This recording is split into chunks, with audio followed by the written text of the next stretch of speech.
Everybody, thanks for watching. Now, a lot of people struggle to understand, oppression, exactly what people are going through in the Black community. We talk about oppression and what has taken place and about Black history or what have you, but a lot of people struggle to really understand this oppression, this system that we are in. It's one of the reasons why you have so many Europeans and people looking at the African American community, and they're looking at the situation, and what they see and what they say is, it seems as if this is African Americans doing things to themselves. It's not as if it's a system in place, or the white man who is doing this to the Black community. It's Black people imposing things onto themselves and Black people destroying each other or what have you. Now, the thing is, when you don't understand how oppression works, even most Black people don't understand how oppression works. We suffer from the effects of it, but a lot of people don't really understand, because if we understood, then we wouldn't be falling victim to it, for so many years now. So this is a subtle thing. Oppression is a mindset. In order for you to get a people to destroy themselves, seemingly, you have to change their mindset. And this is exactly what has happened. The mindset has been changed. We have been tricked into a false sense of identity, thinking that things are something that we could benefit from. That this system is something that is going to benefit us, and it has never benefited us. Yet we have remained in this system. And the thing is, when you go to oppress a people, if you don't have their mind, if you don't change their mind, if you don't have a mindset of these people to actually act out what you want to take place, then it's not going to happen. Now, I've talked about this before, and we got to understand, they can manipulate the Black community by remote control. They put things in the community that's going to stimulate us a certain way and cause us to act a certain way. And again, when there is poverty, there's going to be crime. No matter what color you are, what race, where you live at in the world, if there's poverty and if there's not help, if it's not hope, if it's not anybody there to look out for the people, then it's going to be crime. So now, what are the main reasons how it's going to be crime in the Black community? When you think about the Black community, where is it? The inner cities. They always say the inner city youth, inner city gangs, inner city, inner city. Why the inner city? Because they understood, one, the only way you're going to be able to survive as a people, the only way any people can survive, is with natural resources, plain and simple. So to survive as a people, you're going to need land, fertile land.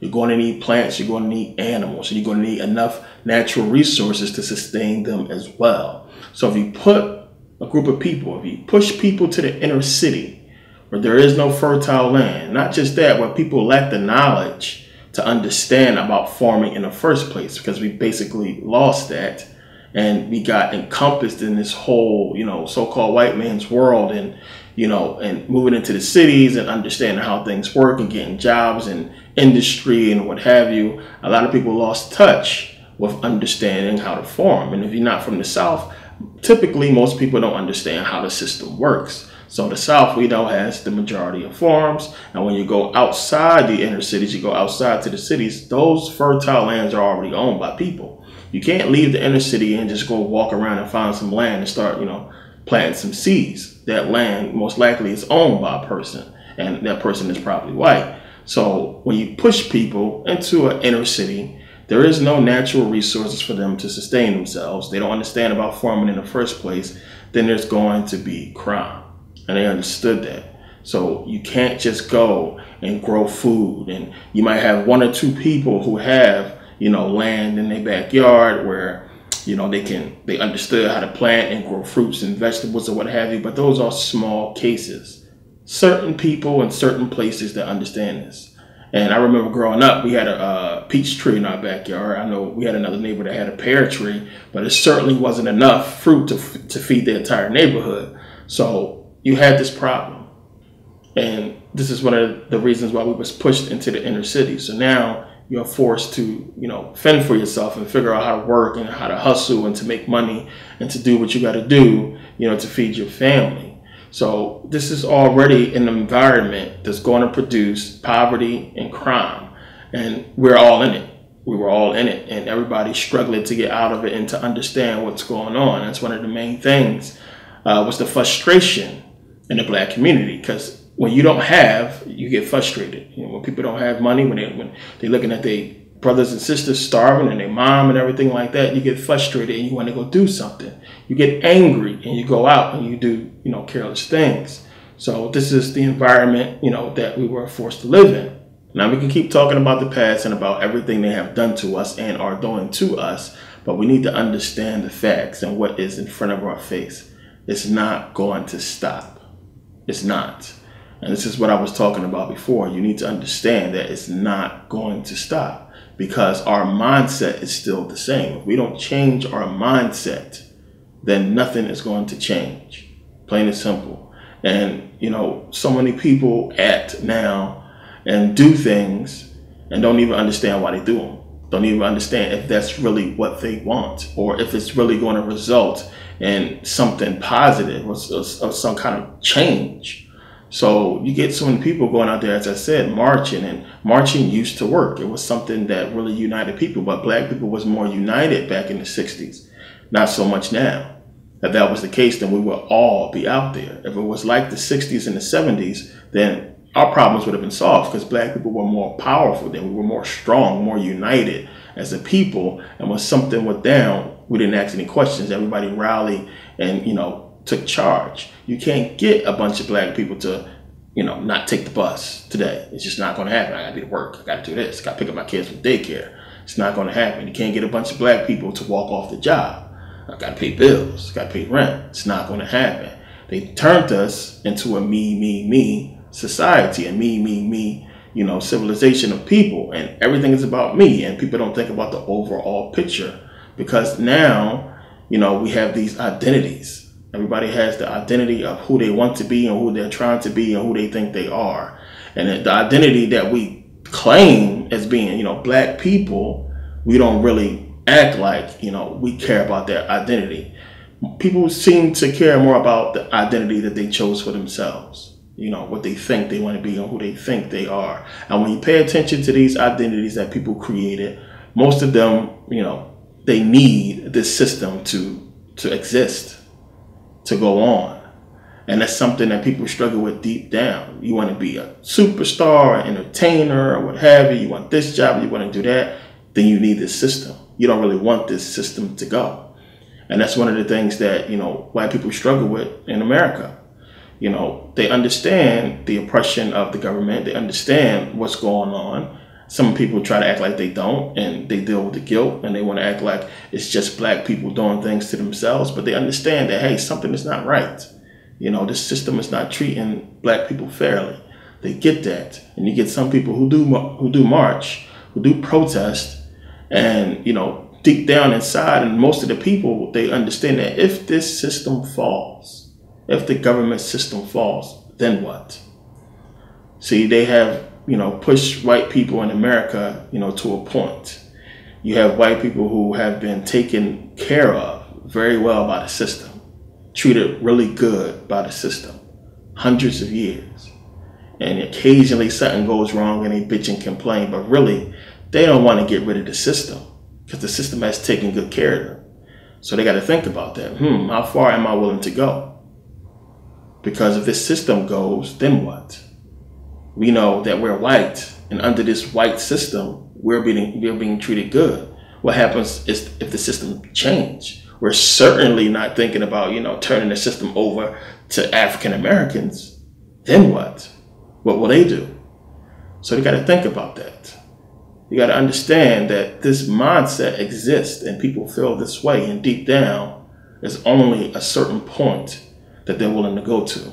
So really, if we get deep into it, the feelings of most of these white people is going to be, well, we don't want the system to go anywhere. We just want the system to change. We still want these white people in power, but we want them to stop, you know, treating Black people unfairly. We want them to stop, you know, doing things, you know, killing and, you know, all of the racism and, you know, the unfair treatment and wages and everything like that. People want to see everybody treated equally.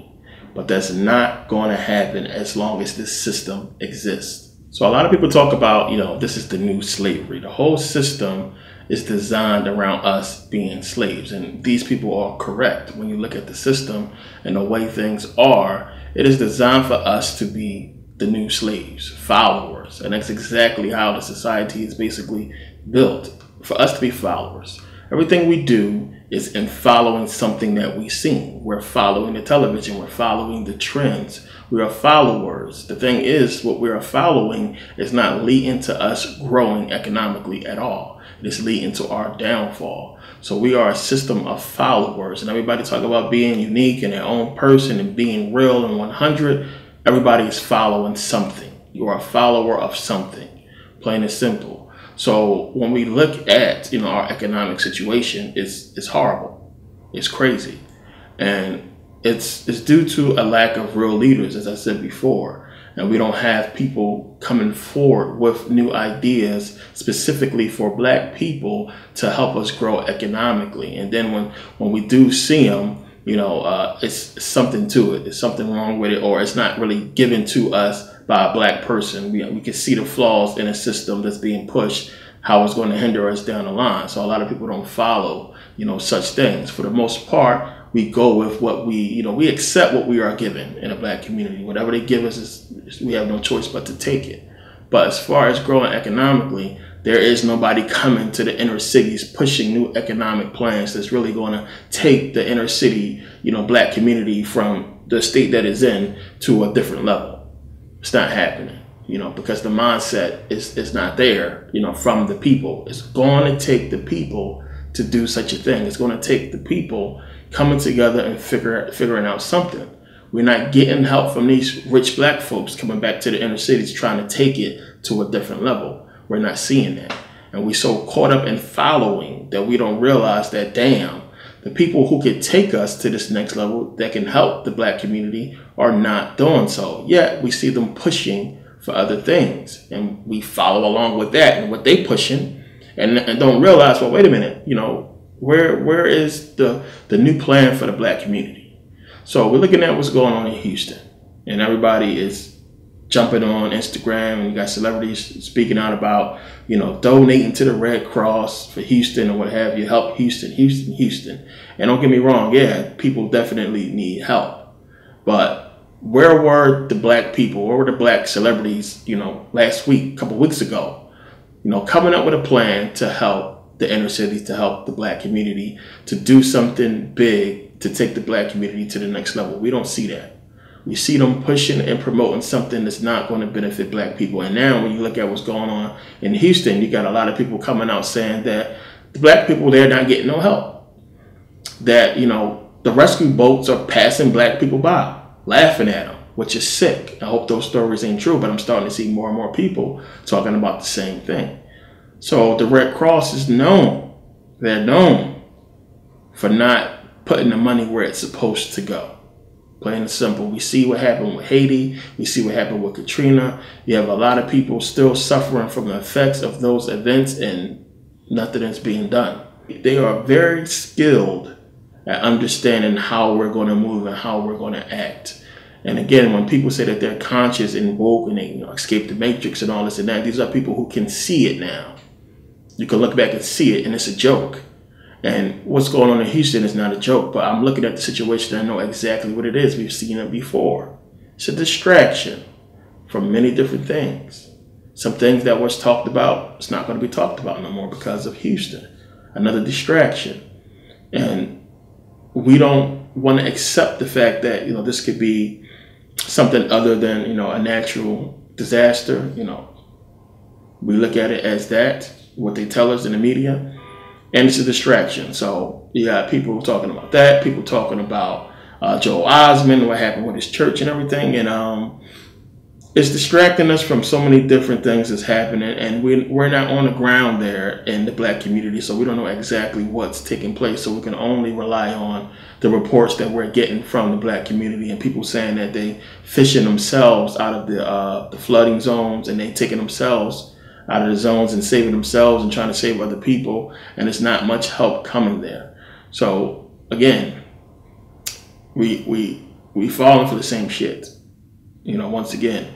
And lately, don't get me wrong, we have been more vigilant about these types of events and false flags or what have you. But, you know, every once in a while, you know, things slip by us and questions about these things are not asked, and people don't take these things in the situations that happen after they happen and take it back to their own community and say, well, wait a minute, you know, all this stuff got done. Millions of dollars got raised for this issue, for this here. How come we can't come together as a black community, each community, and say, well, we have these problems. We're tired of the violence. We're tired of the drugs. We want to fix this community. We're all coming together. Let's do something. You don't see that happening because too many people would rather be seen as a baller, as a person that's cool, as a person that's getting money. Too many people would rather be seen as that identity they created for themselves rather than to say my community is not doing good, is in bad shape. We need to come together and do something. When you get those few black people that speak out, that come out and start to do something, the mindset kicks in. Oh, he's just trying to get some money. He's a scam artist. It's a scam, you know, because we're not used to seeing black people in those positions. As soon as a black person start getting big and start doing big things, you know, he is subject to scrutiny, even from his own peers, his own people who he's trying to help. And that's what it is. And it just happens in so many different occasions. And we see, I talked about this before with Dr. Umar, who people was jumping on him about the school, and he didn't get the money for the school.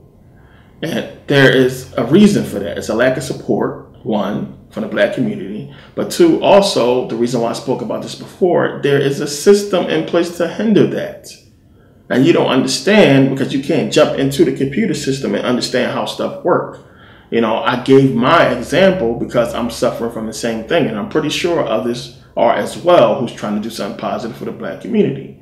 You don't know that when that person tried to, you know, make that payment or send that money, that it was some kind of error or malfunction, some kind of problem on their side because, you know, for some reason, you know, they can tell who's black and who's doing what. They understand, well, and this zip code is black people, maybe. You know, I can mess with their computer system or do something to that link or, you know, disturb the situation in some way. And this is what we're seeing. This is what I talked about because I see it happening. Now, it's not over ourselves. It's just in America. So, you know, a lot of people jumped on me when I put out about the cells for Saturn, Satan 6, saying, oh, he just worried about money. It's not that. It's the cells in America specifically. It's sold over 1,000 in Europe. I just put out part 4 of Mystery School. 37 people in America bought it in America. Only 37. 700 in Europe right now. But only 37 people in America bought it. I have almost 400 followers on Instagram that see the post. Well, not all of them, apparently. But only 37 people bought. Over 35,000 subscribers on YouTube. 37 people. And this is not me blaming the people. It's me saying, wait a minute. These people are not seeing what's being put out. And again, I get emails and messages from people saying, well, the link don't work. It's malware. It's viruses. It's this. It's that. It's a problem. You know, do the math. I sold over 1,000 Saturn Satan. 700 part 4 of Mystery School. You know, it's $15 each. So do the math. It's not about the money. It's about, I understand America is where this information needs to go. And my people, black people, you people need this information. This is where it's needed the most.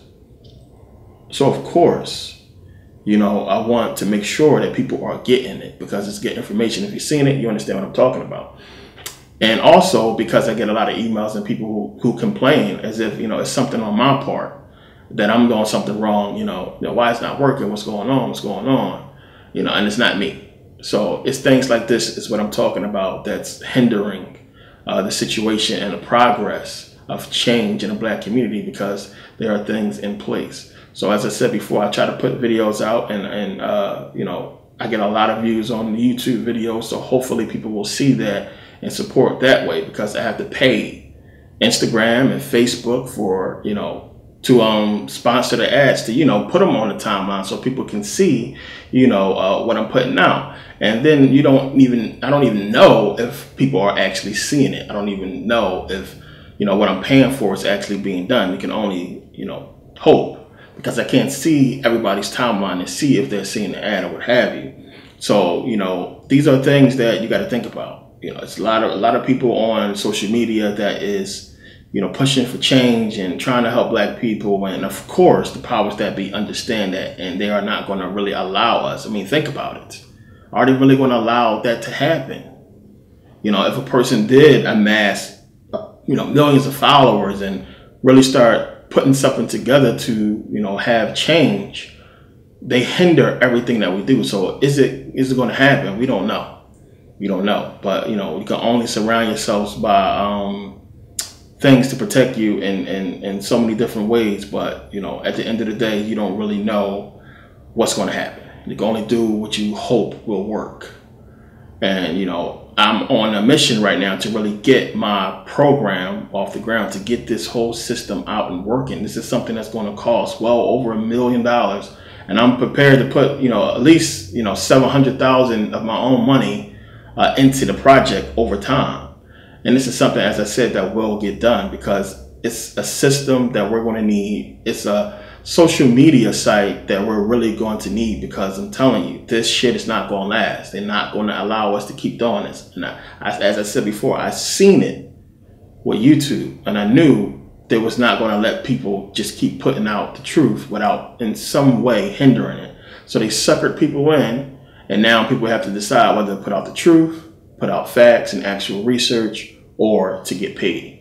This is something that we cannot allow. The only weapon we have right now in the black community as black people is our voice, to be able to at least convey what's going on. And they're taking steps to really grasp hold of the internet. So we only have a small window to get things in place. We're going to miss it. We've missed so many things to where, you know, it's cut off now. We can't get in and change, and, you know, we can't jump in and own our, you know, on TV networks now. And it's really hard to try to own your own network. You see what they're doing to Bill Cosby. A lot of people will tell you, well, they're doing this to Bill Cosby because he tried to buy NBC.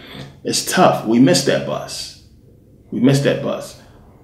The radio station. You might can get a little local radio station, national radio station. I mean, if you jump on one and be a host or what have you, you're not going to own it. We missed that bus as well. It's almost impossible to actually own these things now. Try to open up a newspaper national.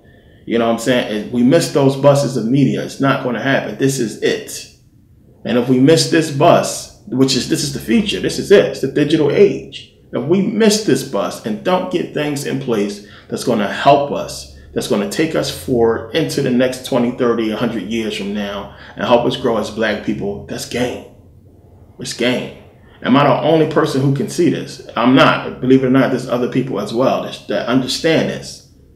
And we got to do something, because I personally understand how serious this is. Look at how social media controls us.